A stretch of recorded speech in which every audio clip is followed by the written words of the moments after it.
Hello, my name is Jeanette DeVois, and today I will be presenting on the Indian Child Welfare Act of 1978. This law was created to protect Native American children, preserve tribal identity, and uphold tribal sovereignty. In this presentation, I will explore the history behind the ICWA, its current impacts, the importance of cultural continuity, and how social workers can advocate for justice through culturally appropriate and ethical practices. The Indian Child Welfare Act was passed in 1978. It was designed to protect Native American children from being removed from their families and placed into non Native homes. Historically, this happened at an alarming rate, resulting in deep cultural loss and family separation. The ICWA restores tribal authority in child welfare cases and prioritizes placing Native children with relatives or tribal communities. It stands as a critical step in preserving tribal culture, sovereignty, and community bonds. Current effects of ICWA. While the ICWA has helped protect Native families, challenges still exist today. Native children remain overrepresented in foster care systems. Some states struggle with compliance, and recent legal battles like Bracken versus Hadelin threaten ICWA's future. Still, ICWA continues to be a vital law ensuring Native children maintain their cultural identities and connections to their tribes. Additional effects of the ICWA um, is the historical trauma that has been caused, the cultural and spiritual disconnection, uh, financial disparities, and educational inequalities. Native diaspora refers to the forced removal and scattering of Native people across different lands, often disconnecting them from their original communities, traditions, and languages. This scattering wasn't just physical, it was cultural and spiritual. Native children were taken from their homes, lost more than families. They lost parts of who they were to become. With the forced removal, they were often sent to boarding schools, and foster care, or adopted by non-native families. This caused a disruption in their intergenerational knowledge and, and traditions being passed down. The impact of diaspora isn't just physical, it deeply affects the mind and spirit.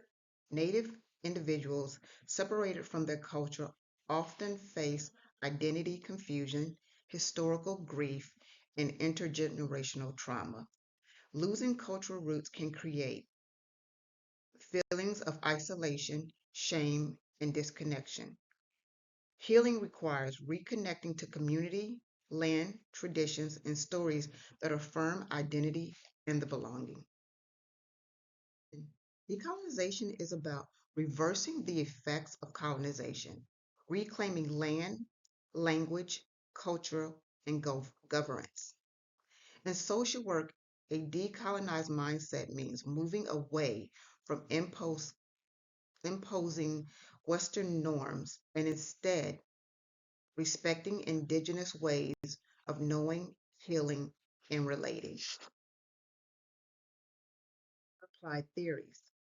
Several theories help guide our understanding of the ICWA's importance.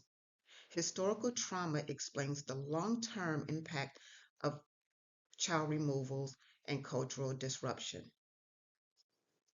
Tribal critical race theory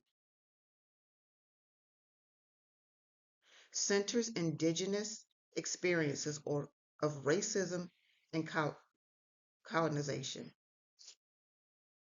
It affirms tribes as sovereign nations with the authority to determine their children's future. Breadth of life theory is an interconnection of relationships nature, spirituality, and holistic health. It nurtures the whole child.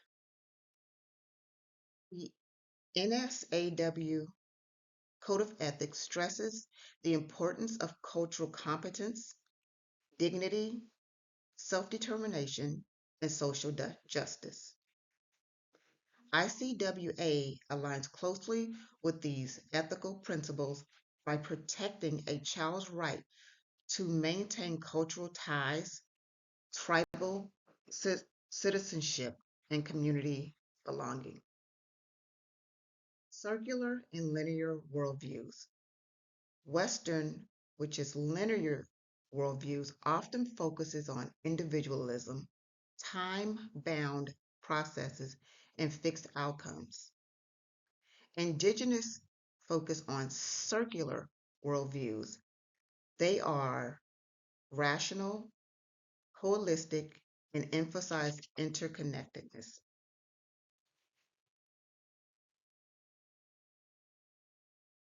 Circular worldviews of indigenous people, lives move in seasons, not deadlines.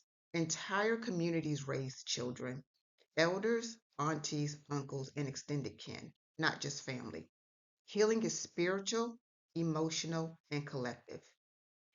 In a linear world view, uh, the child welfare system is what is led for the child, where legal deadlines schedule, measure the drive time.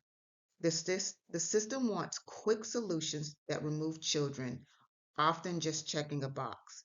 It is more about efficiency, not relationships. In this worldview, success is personal, wealth is individual, and comfort is defined by achievement, not connection.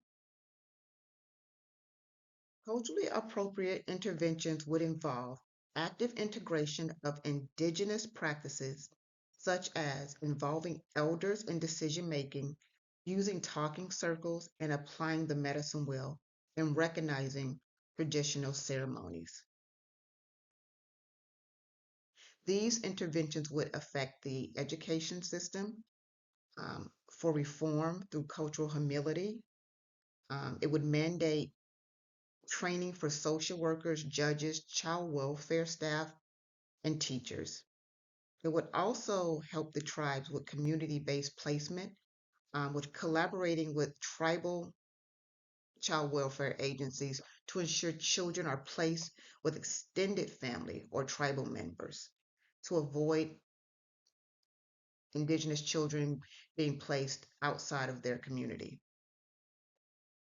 Inclusion of elders, language, and intergenerational knowledge would be an intervention as well. Understanding social belonging is critical when discussing the ICWA.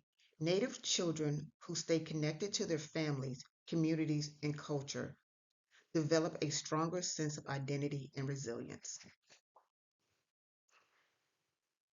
I believe this paper or this assignment gave me a better and deeper understanding of the strength, resilience, and sacred history of Native Indigenous communities and the importance of children being raised within their community, not having to get rid of or assimilate to a different culture, which was back then the Western culture, having to get rid of their identity, their language, their traditions. My creative engagement would be to propose a question, and that would be think of a cultural tradition, value, or practice that connects to your identity, something meaningful, grounding, or passed down.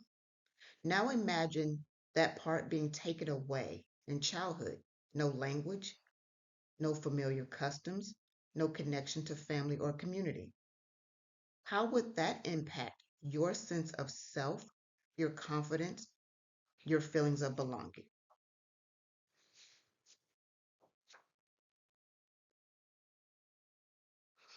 In closing, the Indian Welfare Act remains a vital protection for Indigenous families despite ongoing challenges. As social workers, it's our ethical responsibility to honor tribal sovereignty, promote healing, and advocate for practices that keep Native children connected to their culture and community. Thank you for listening.